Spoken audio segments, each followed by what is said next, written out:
Welcome back to the realm. We're going to continue taking a look at Asia with imperialism and European and United States intervention there.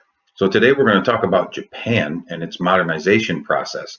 One of the things you have to understand before we get into some of the details here is that Japan, especially during the 16th century, 17th century, into the 18th century, practiced a really strict isolationist policy where they didn't really get involved in foreign trade. And eventually that is going to change. People in Japan are going to have a demand for foreign trade, and that starts with the signing of the Treaty of Kanagawa. This happens in 1854. Japan actually opened up two major ports for American ships.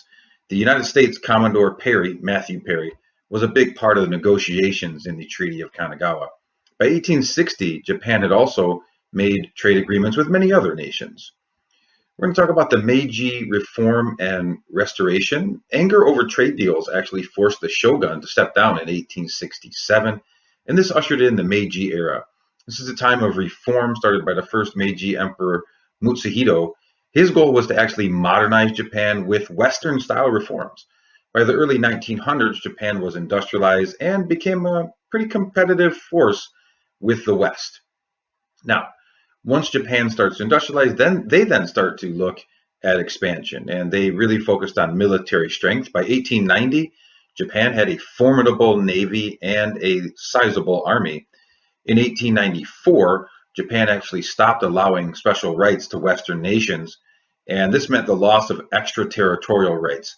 Extraterritorial rights are rights that meant that you no longer had to follow Japanese laws. So now that they're taking that away, you now, even if you're from the United States or Britain or France, you had to now follow Japanese laws, even in the port cities. Then Japan attacked China. Now, the reason that they fought was over something going on in Korea. Basically, Japan forced Korea to open three ports to Japanese trade in 1876. In 1885, Japan and China actually agreed not to send troops into Korea. And in 1894, though, China did send troops into Korea to stop a rebellion there. Japan drove the Chinese out of Korea in response to this and took over some Chinese territory in modern-day Manchuria. This was a little bit of a war. It was known as the Sino-Japanese War. Next, we'll talk about how the Russians and the Japanese went after it. In 1903, Japan and Russia went to war over Manchuria as well. This became known as the Russo-Japanese War. It's when Japan actually attacked Russia first in 1904, and it ended with the Japanese capturing territory from Russia in Manchuria region by 1905. They did end with a treaty in that same year, 1905. Then we'll take a look at how Japan eventually occupied Korea. So Japan made Korea what's called a protectorate in 1905. And then by 1910, they had annexed the entire country of Korea, taking it over as their own.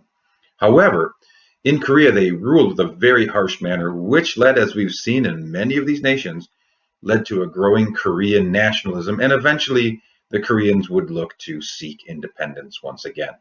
I did want to show you a key cartoon, political cartoon of Emperor Mutsuhito here.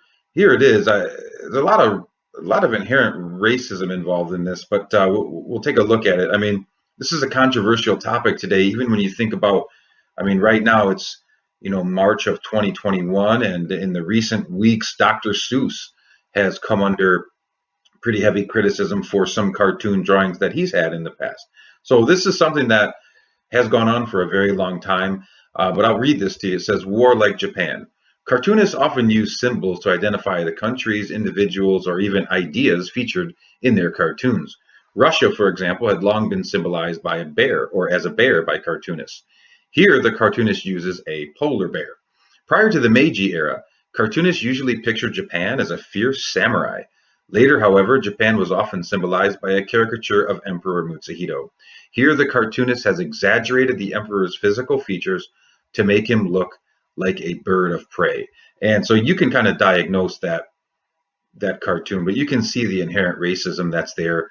And one of the things that I wanted to share with you is that the idea of this, the overall idea, is trying to show the person who's viewing it, okay, the point of view is trying to show that Japan has become a military power. But the way that they go about doing it, as you can see, has a lot of racial undertones.